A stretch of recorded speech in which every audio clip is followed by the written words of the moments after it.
You can also take this to like a Xerox shop and get a nice printout, so you can write on it and all that.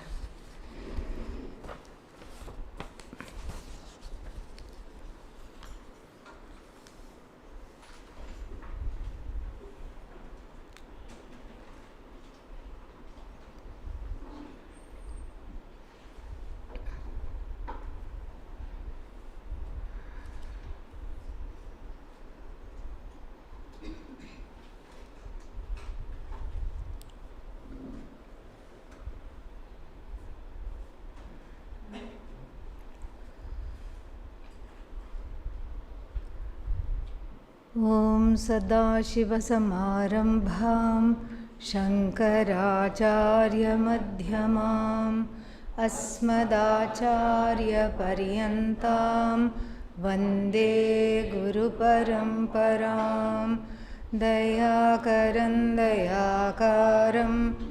दान्तं धर्मप्रवर्तकं प्रणमामि दयानन्दं मदाचार्यवरं परम् ॐ सहना भवतु सहनौ भुनक्तु सह वीर्यं करवावहै तेजस्विनावधीतमस्तु मा विद्विषावहै ॐ शान्ति शान्ति शान्तिः ॐ भद्रं कर्णेभिः शृणुयाम देवाः ॐ भद्रं कर्णेभिः शृणुयाम देवाः भद्रं पश्येम. Let us decide if you are going to chant it together or this thing. Everybody knows this mantra? Okay, then you just follow.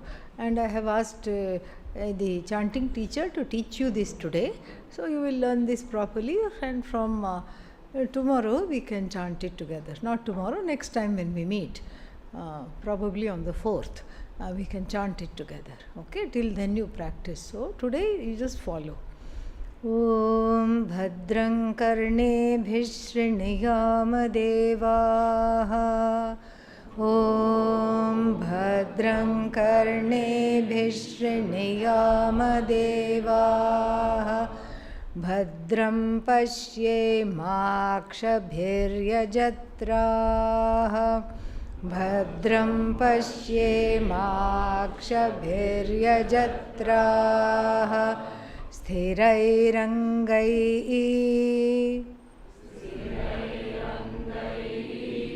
तुष्टुवांसस्तनूभिः तुष्टुवांसस्तनूभिः व्यशेम देवहितं यदायुः व्यशेम देवहितं यदायुः स्वस्ति न इन्द्रो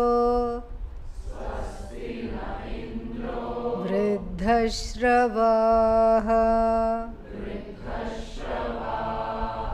स्वस्ति नः पूषा विश्ववेदाः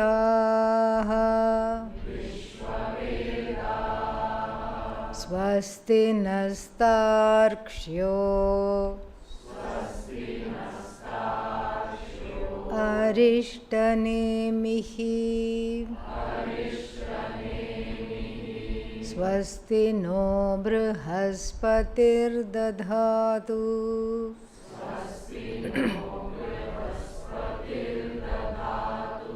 ॐ शान्ति शान्ति शान्तिः.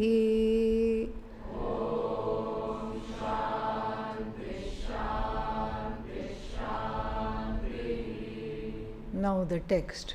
Om atha Ashvalayanaः Bhagavantam Parameshtinam Upasametya Uvacha Adhihi Bhagavan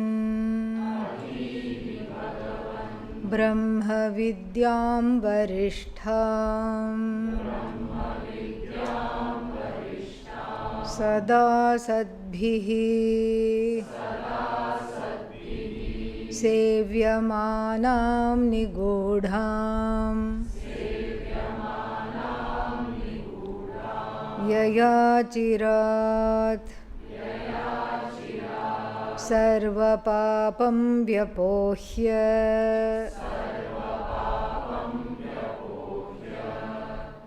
Parat Param Purusham Yati Vidwan.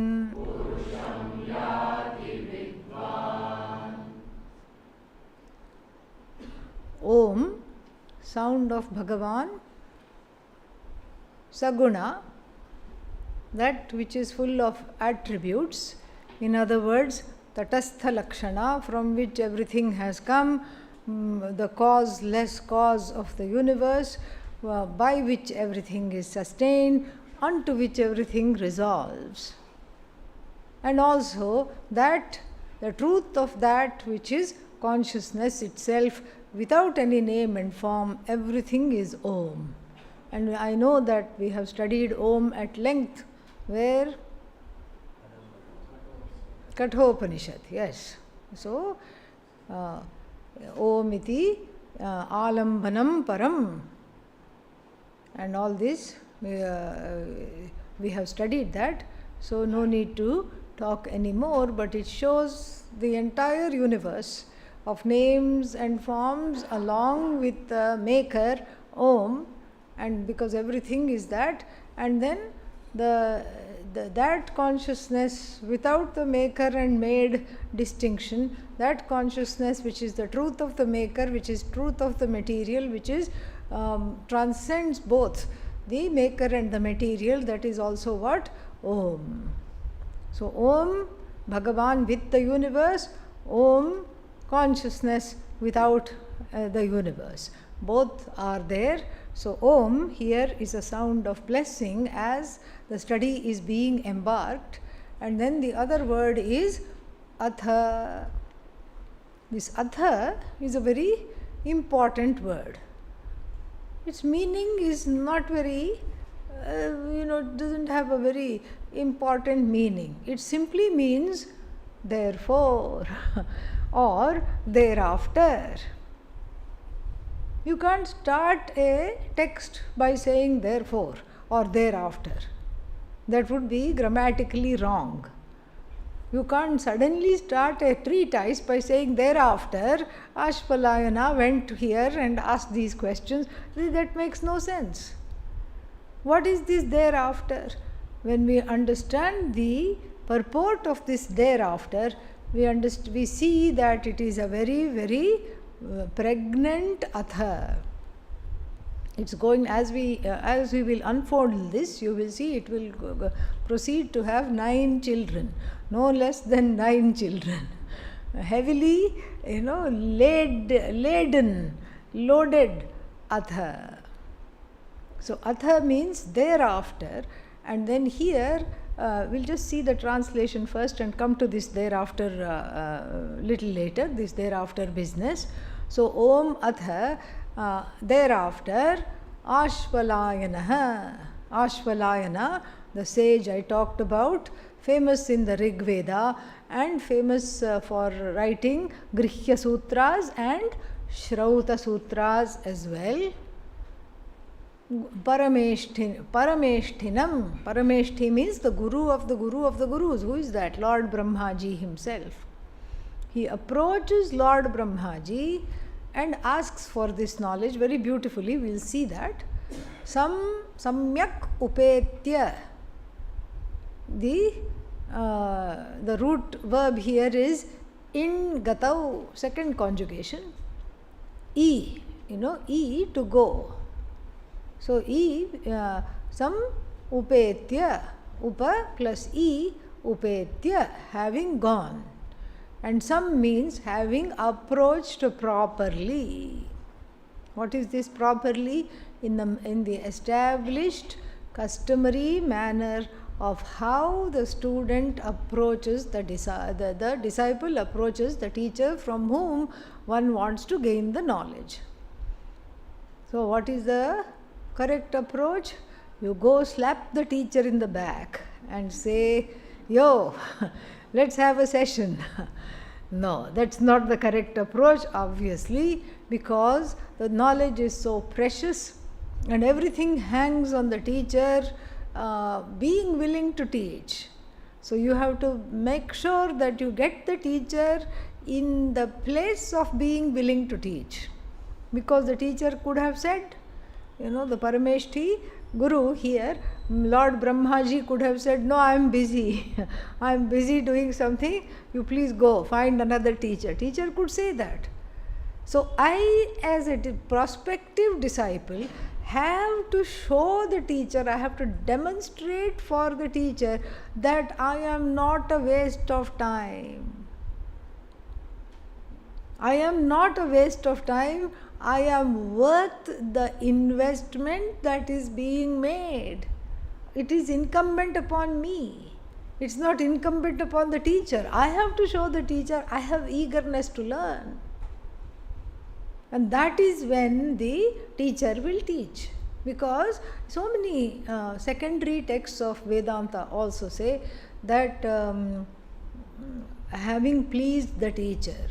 So in the beginning, when I encountered all these secondary texts, I would think, why the student has to spend time pleasing the teacher? So the teacher is depressed and the teacher, the teacher has to be kept propped up and happy so that he or she can teach. This didn't make sense to me. But then when I understood properly, it makes sense. It's not about pleasing the teacher, it's about demonstrating your competence and the desire to learn on part of the student.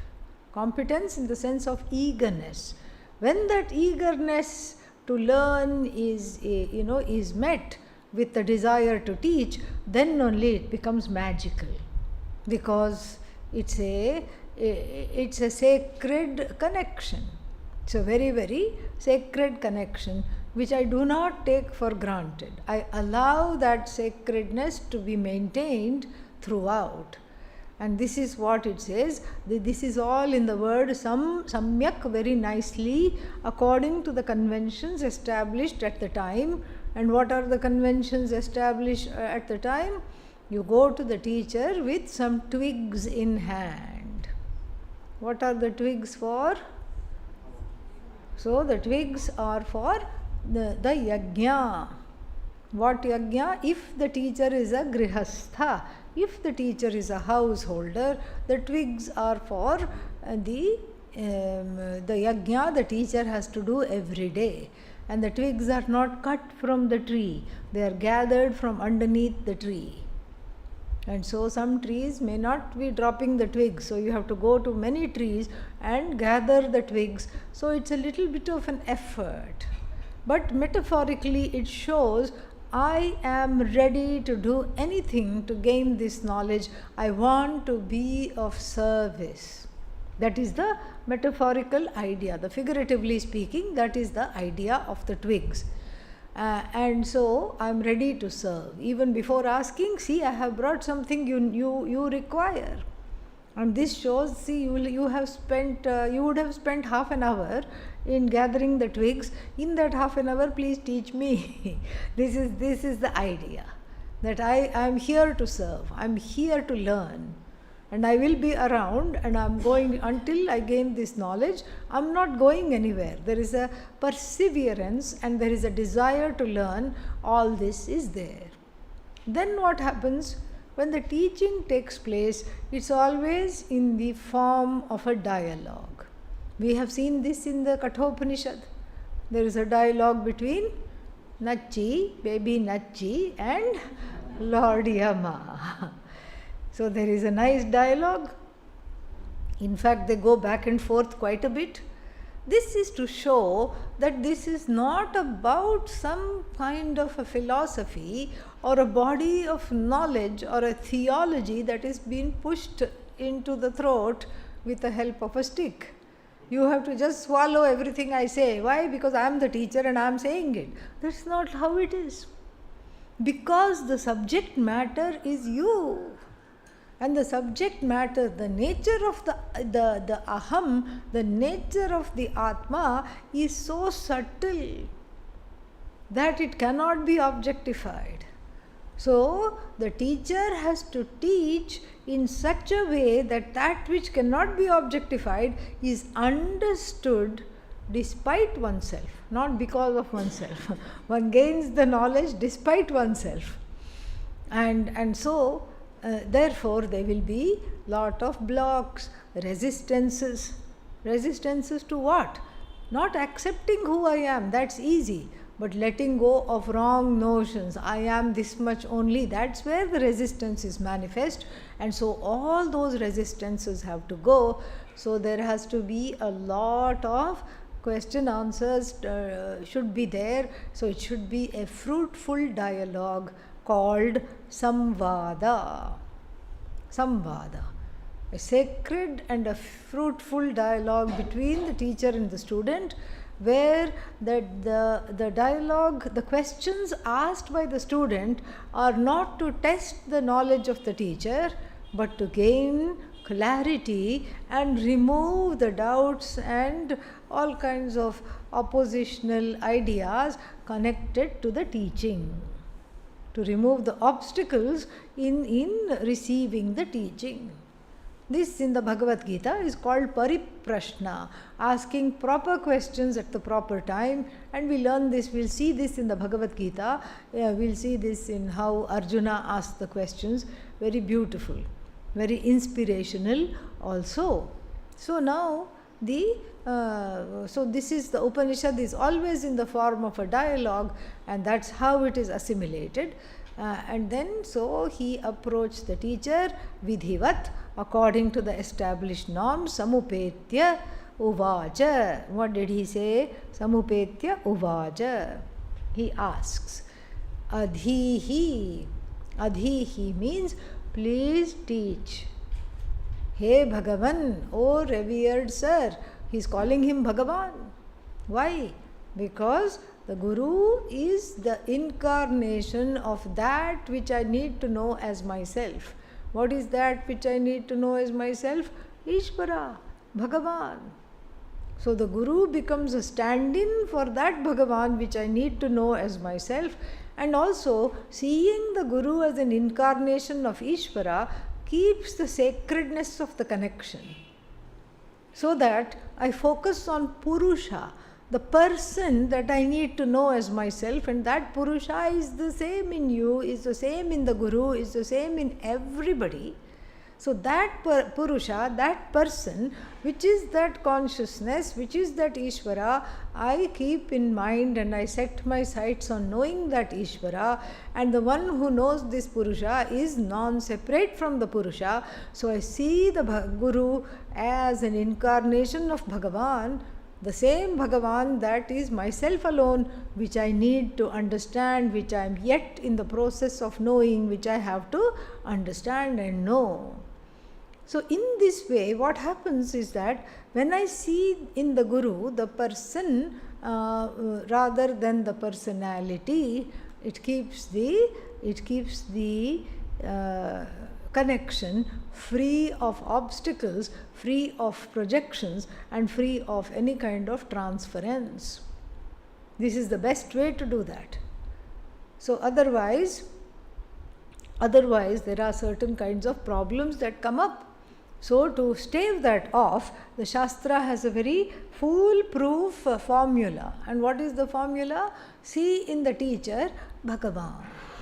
And so with Bhagavan, you don't, when you pray, you don't find fault, you don't try to do this, you just pray and receive. So here also you take the focus of the personality of the teacher and focus on the person, that is you, that is the truth of you, that is the truth of the teacher, that is the truth of the Jagat, that is the Ishvara, which you need to know.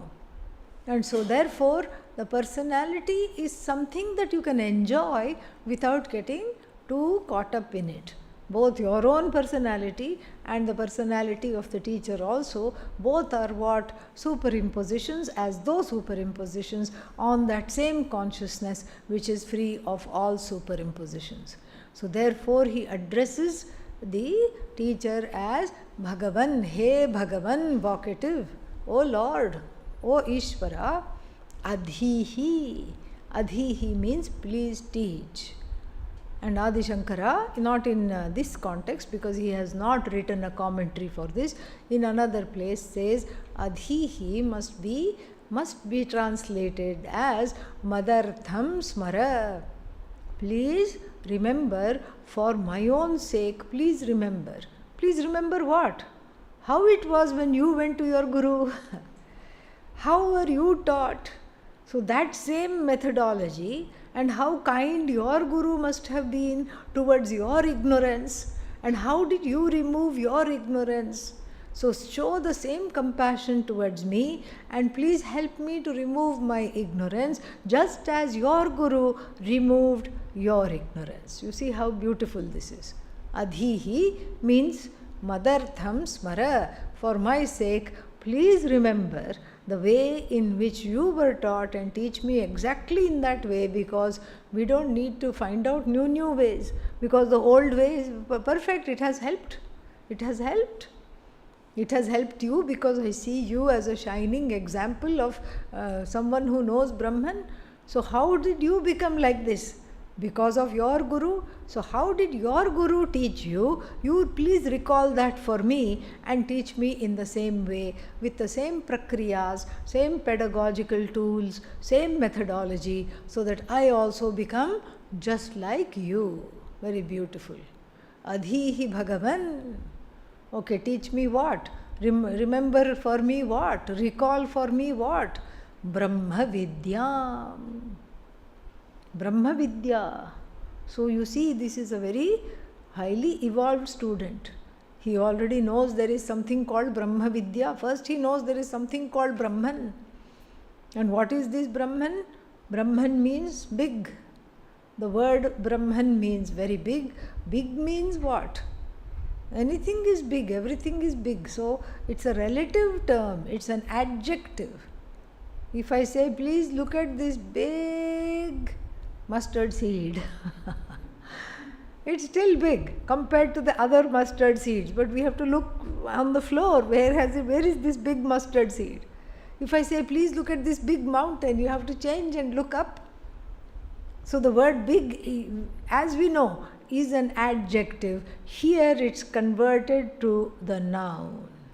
Bigness personified, bigness without limits. That's why it doesn't say how big, because it's not an adjective, it's a noun itself. That which is limitlessly big, that is what is called Brahman. Brihi Vriddhau. Brihi is the dhatu, the root verb, along with manin pratyaya. So that's what makes it Brahman. And Atma is also like that. So there also this manin pratyaya comes, ava plus manin. So like this, the Atma also, Om also has manin pratyaya. So then this we have here he says, teach me this Brahman, and that it is something to know, not something to experience. He doesn't say, help me to experience Brahman. He even knows that. This is not a subject matter for experience, because if Brahman were an experience, then it would be one more trip. Before there were many trips, you took so many trips here and there and what not, and then you went to the movies, you went to the mall, you went to the ball, you went here, you went there, you experienced this, experienced that, and in the whole gamut of your experiences, now what is left to experience? Brahman. No, he knows that. Because if Brahman were to be an experience, then there would be a start date and a start time. Correct? Just like the movie. Movie starts, let's say, from 3 o'clock and ends at 5:30. So the movie experience has a start time. It's called matinee, whatever it is. And then it starts at 3:05 and ends at 5:30, let us say. So that is a movie experience. So there is a start time, and along with the start time, what else is there? End time is also there. So the experience is measured in blocks of time, and when I have this experience in the blocks of time, then I can say I had moksha for 2.5 hours. For 2 hours and 25 minutes, while I was in the theatre, I was totally free. Why? Because I was focused on the problems of the people on the screen, so that I didn't have my own problems to think about. During that time I had moksha. How long was the moksha? Moksha had a start date and a start time. Moksha had an end date and an ending time. Is this the kind of moksha you want? Say no, so we can move on quickly. Okay, no need to think about certain questions. All right, yeah. So, no, you don't want this kind of a moksha because you already have this kind of a moksha. You can go anywhere. You have this way like this, you have, what is that? Movie moksha, samosa moksha, chocolate cake moksha, what else? Sleep moksha, longer moksha, yeah, longer experience, yeah. Sleep moksha, riverside walk moksha. This moksha you are very familiar with. In fact, you don't want this kind of a moksha. That's why you have come here. Otherwise, you would be keeping on sadly enjoying this moksha, feeling bad that it is becoming, it is ending, but at the same time, somehow dragging the feet, enjoying what you can, and then coming out sad again and again. But this is what one doesn't want. This is what one doesn't want. Why? Because I want moksha when? All the time. I don't want moksha for 5 minutes, 10 minutes. That is mocha. You can get that at Starbucks, okay? That is not moksha. So, I don't want a 5-minute moksha. I don't want a 1 hour moksha. When do I want moksha? How long should the moksha be? All the time I have to be free. All the time I have to be happy. All the time I have to be doing this. So therefore, the moksha in the form of experience here is debunked. Debunked completely. Why is it debunked? It is debunked because I don't want something that ends. In fact, the thought of ending fills me with dread. I feel frightened of all kinds of endings. I do not want this to end. I want something which is free of beginning and end. Therefore, it cannot be an experience. Why? It is you. It is you that you cannot objectify, and it is this Brahman which is you, and this you is free of time and space. So what we call Brahma Vidya, understanding of Brahman, knowledge of Brahman, is not something that has a start date and an end date. Then it would be just like any other experience. Yesterday I went to the movies, today I had Brahman experience, I had moksha in the meditation for half an hour. That's exactly how it would be. That is what I don't want. So I have to get out of this orientation of wanting to experience Brahman, because the truth of the experiencer, the content of the experiencer is Brahman. The experience itself is not non-separate from Brahman. The means which are used to experience the mind, etc., is again what? Brahman. So Brahman is not an experience. It's neither an experience, nor is it the experiencer, nor is it a means of experience. Yet without Brahman there is no experience. So right now you are experiencing Brahman, you are experiencing Brahman all the time. How? In the form of Asti. asti, asti, it is, it is, it is. Then that asti becomes asmi. It is me, it is me, it is I, it is I. Aham, aham, aham. So it is experienced all the time. You are the experiencer, you are experiencing everything. Brahman is not the separating factor between you and Brahman is neither time nor space, but self-ignorance. This Ashvalayana knew. It is not a matter of experience, but it is a matter of knowing. So he says, teach me Brahma Vidya. Vidya is not an experience. Vidya here is knowing. I suffer from self-ignorance. Please teach me. And he knows a lot more. Not just this, he knows a lot more. What does he know? What is this Brahma Vidya? He qualifies the word Brahma Vidya with several adjectives. Brahma Vidyam Adhihi. What kind of Brahma Vidya? Varishtham Brahma Vidyam Adhihi. Varishtha. Vara, wonderful, and then Variya, more wonderful. Varishtha means what? The superlative, most wonderful, the most exalted. After this, there is no other Vidya. The top of the top of the cream of the cream of the cream, there is nothing to top this.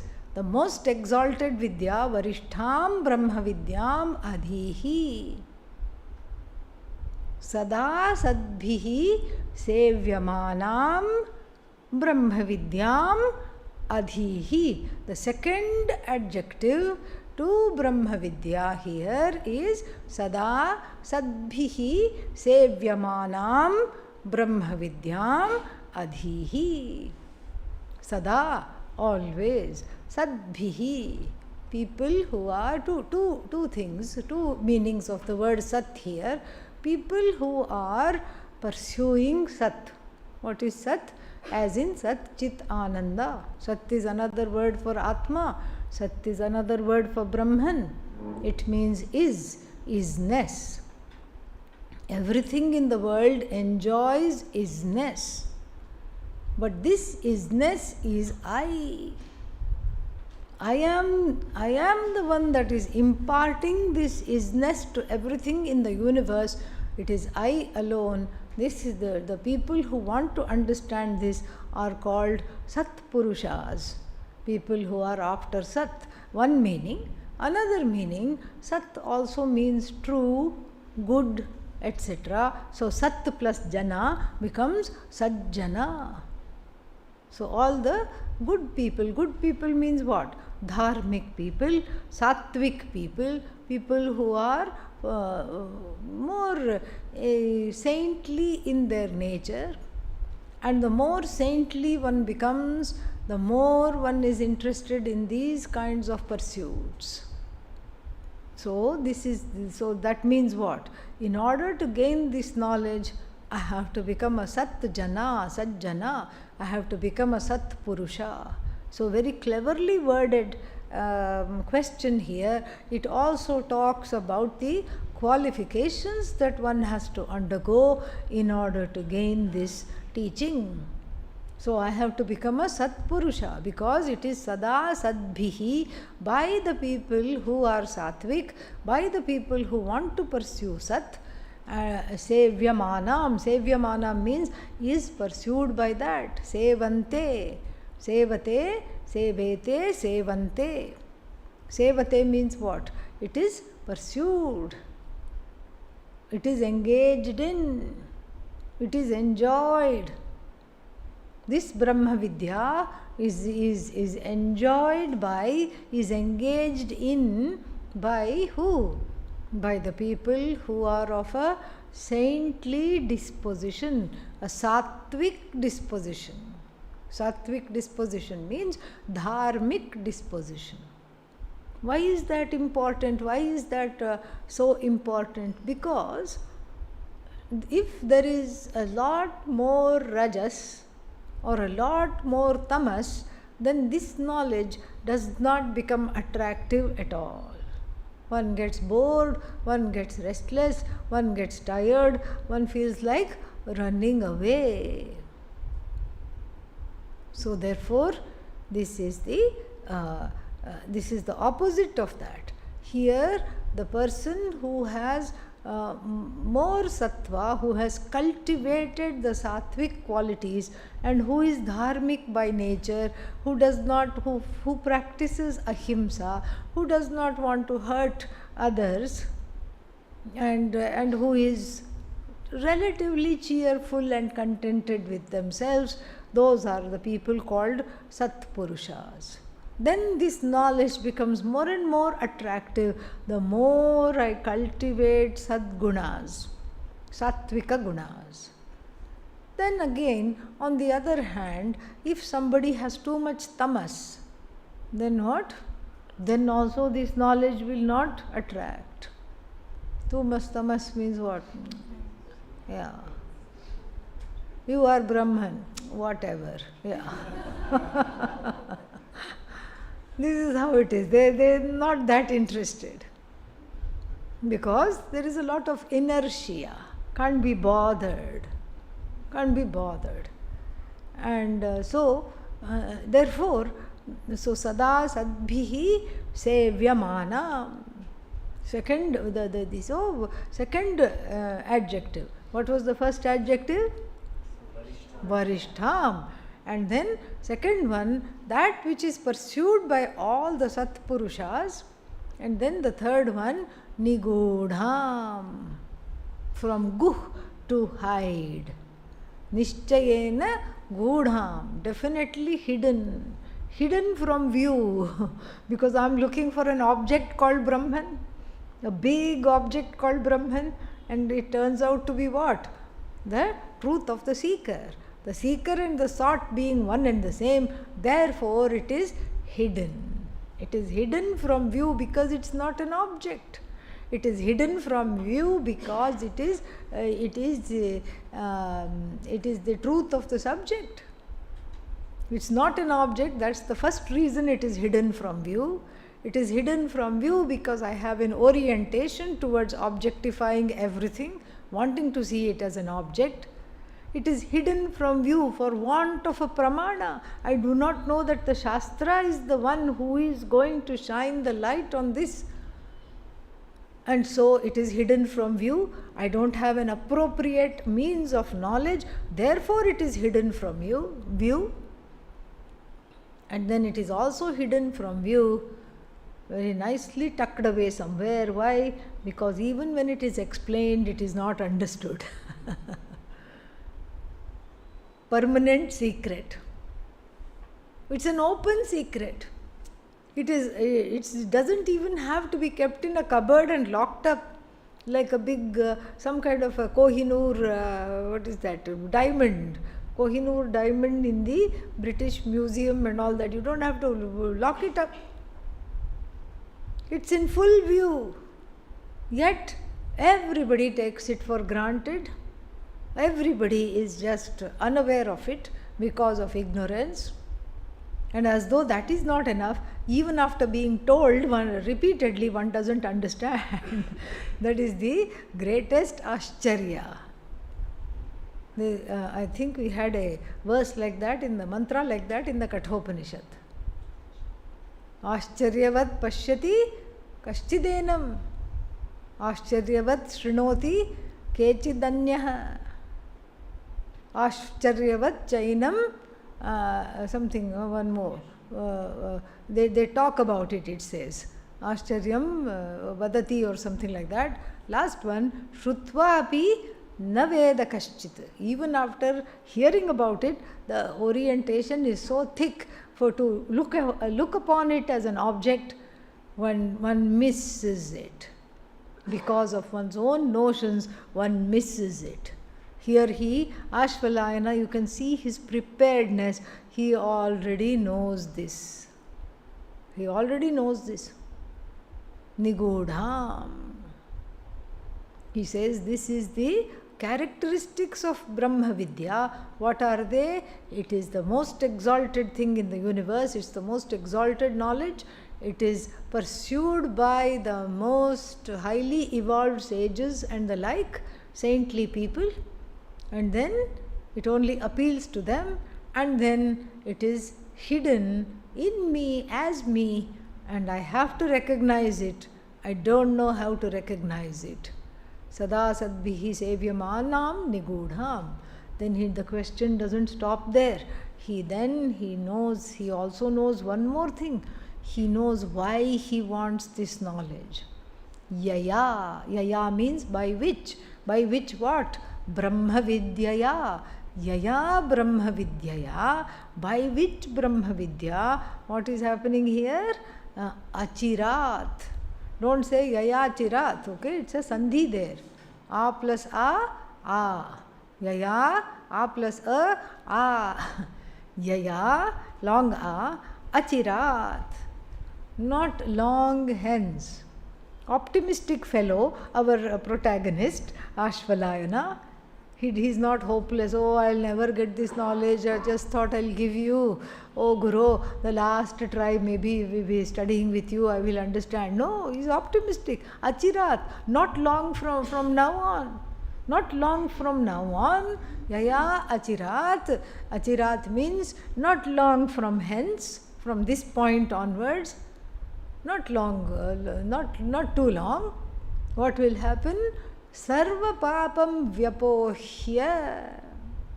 Sarva papam, or after having cast off the papas. Or papas means what? Pratibandhas. The papas are in the form of pratibandhas to this knowledge. I like this Brahman but not full time. I want half time Brahman. I want quarter time Brahman. I can only have Brahman for 15 minutes per day. That is my limit. That is my full limit. I don't want Brahman more than that. Certain feelings will be like that. This is a pratibandha, because what is Brahman is not understood. It is seen not as a reward but a punishment. So therefore I say I want only limited exposure to Brahman, as though it is some kind of radiation, and then something bad will happen. So this is all due to non-understanding. So this is a papa, and what these are all various expressions of papa. Like Pujya Swamiji's Sahapati. Pujya Swamiji had a student, a friend, who was also studying Brahma Sutra with him, with Swami Taranandaji, right here in Rishikesh. They used to go to Kailas ashram, and only 3 students. Pujya Swamiji, his friend, and another sadhu were coming, and the class was from 6:30 to 7:30 in the morning. So he used to walk to the Kailas ashram and sit with Swami Taranandaji and listen to the Brahma Sutra. And Pujya Swamiji's friend, as soon as Om Sahana Vavatu mantra was chanted, he thought it was a lullaby. Immediately, every day he would go to sleep. As soon as Purnamadaha Purnamidam was chanted, it was a suprabhatam for him. He would wake up. It was good morning for him. This continued. You can see how compassionate the teacher must have been. Swami Taranandaji was an embodiment of patience. This continued for 18 months. Yeah. Out of the 3 years it takes to understand. So for whole 18 months, he let him sleep, in pursuance of what was talked about yesterday in the satsang. Let the sleeping student sleep. And so finally, the Guru then said, after he woke up one day after Purnamadaha, he said, this is not a matter for sleeping, this is a matter for listening. And the student got embarrassed and stopped coming the very next day. So, this is a papa. Some papa. What is it called? It's called it's got a name. It's a medical, probably it's a medical condition, because nobody wants to sleep like that. Narcolepsy, it is called. Standing, the person sleeps off. Talking, the person sleeps off. Very difficult. I think there are some medications and all, it can be managed through certain things. Maybe they should just always carry a, what is that, chombu, what is that called, a pot of water and keep splashing the face. I don't know. But very sad. Very sad. Such an exalted teacher like Swami Tarananda ji, and then not able to imbibe this only because falling asleep. And then the papas are in many other forms. People come all the way to the Gurukulam, and then 2 days later something happens. Somebody sick, and then have to take the train, have to take the flight all the way back to the hometown. And they always say, I'll just go for a few days and then come back. And then nothing. You never hear from them at all. Happens. All these obstacles are there not because Bhagavan is throwing one curved ball, not because Bhagavan is bowling some kind of a googly. No. It is one's own karma. It's one's own karma stacked in the account. Again, that's why one has to be prayerful, because after a lot of papa appearing in many forms, suddenly the punya to study Brahma Vidya has appeared on the horizon. Let not other papas come and take away this chance. That should be the prayer. Let all the papas be neutralized. The more I pray, the more the papas are neutralized. And so even difficult papas are neutralized. So for a mumukshu, a jignasu, what jignasu means? The person who has found out it's not enough to be free, which is the desire for freedom on part of who? Mumukshu. Then the desire for freedom is converted into the desire for knowledge, jignasu. So the mumukshu has to say shu to all the papas, and that is through prayer. Supplication, surrender and prayer. Even if you say, I don't believe that there is a Bhagavan, doesn't matter. Fake it. Actually, you're not faking it, because you're really being your authentic self. Even if you have trouble relating, oh, there is a higher power, there is Bhagavan, even if you have trouble relating, just go through the motions. Go through the motions and say, whoever you are, Yadrishosi Mahadeva, Kidrishosi Mahadeva, whoever you are, oh Lord, Tadrishaya Namo Namaha, whoever you are in whichever form, I don't know. I don't know where you are, I don't know who you are. They say you are there, they say you are in the form of all these orders. So you are also in the form of you are also the one who is the Adhyaksha, the one who knows all about the karmic order. Spare me from my worst tendencies. This is also papa. Nothing physical has to happen. Nobody has to fall sick for one to leave and go, or to leave the pursuit altogether. The mind itself creates a lot of shenanigans, lot of drama. The mind creates so much drama that one is fed up of oneself. The mind will say, yeah, how many people get moksha? Count on the fingers. Do you think all the swamis in the ashram have moksha? See how they behave? This is how the mind will say. The mind is full of skepticism. The ahankara, backed by the mind, the other way around, the mind backed by the ahankara gets into all kinds of fanciful thinking, questioning. This is all an authority issue. Being unable to relate to Bhagavan, sadly, is a karmic issue, and it is also an authority issue. So the karma is there, one cannot deny, but it is also, there is purushartha there which can cut through this karma. It is an authority issue. All I have to see is the authority figures in my own childhood who disappointed me, who were not there for me, who completely abused my trust in them repeatedly. And then it is a no-brainer to see that Bhagavan, who is always seen as an authority figure for the whole universe, I will have trouble connecting to Bhagavan. It is a no-brainer. Those authority issues can be healed.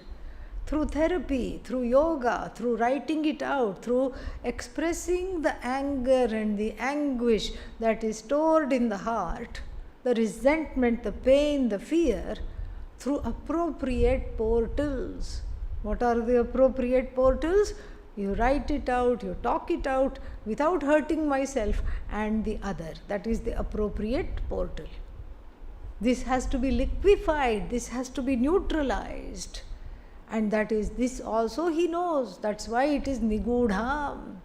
It is always hidden because of this.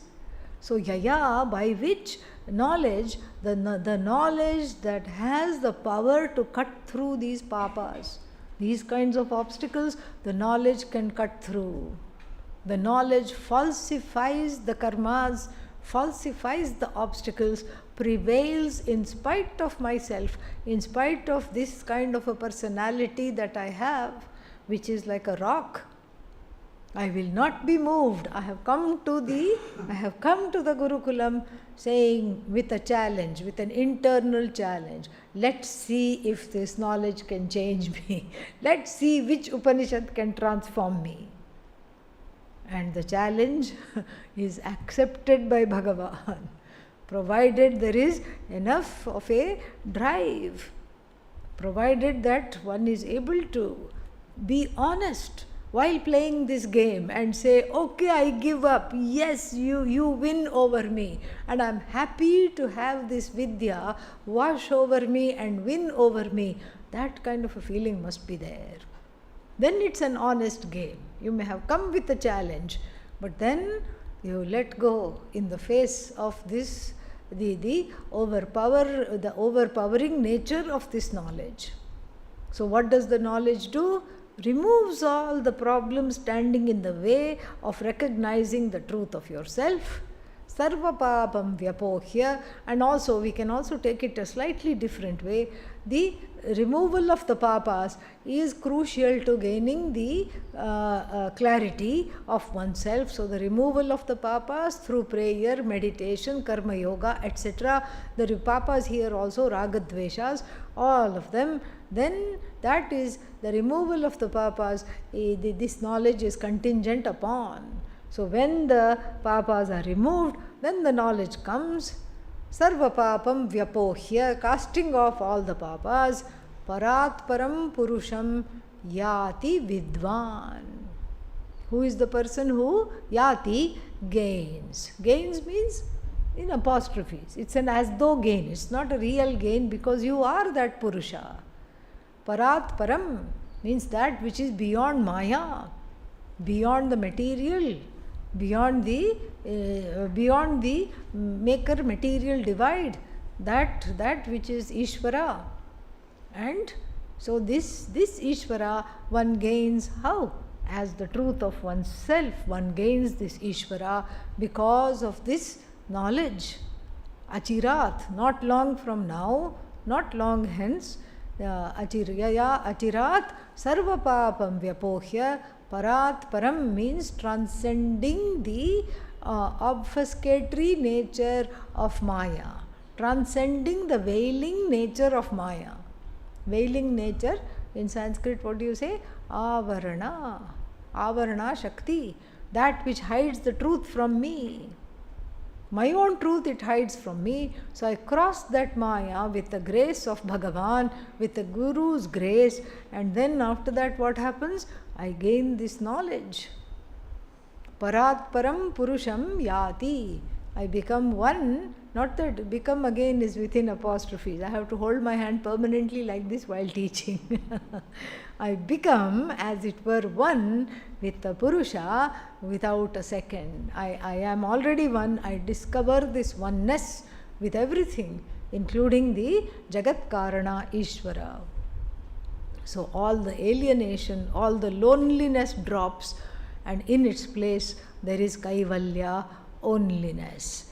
Sarva papam vyapohya parat param purusham yati vidvan. So this Purusha, who is beyond Maya, who is beyond everything, the one who understands oneself to be.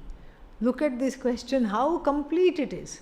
It looks like he already knows. He is already very close to the knowledge, and then needs very little teaching to understand. Why? It is all contingent upon that one word which I said we will see later. What is that word? Thereafter. Atha. Thereafter means what? Lots of things have gone here. Lots of things have gone by. Thereafter means after gaining the qualifications needed for this knowledge. And what are the qualifications? I said the word Atha has 9 babies hidden in it.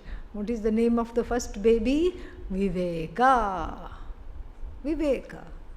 Discernment. What do I really want? And what I want is that which is always lasting. This is what I want.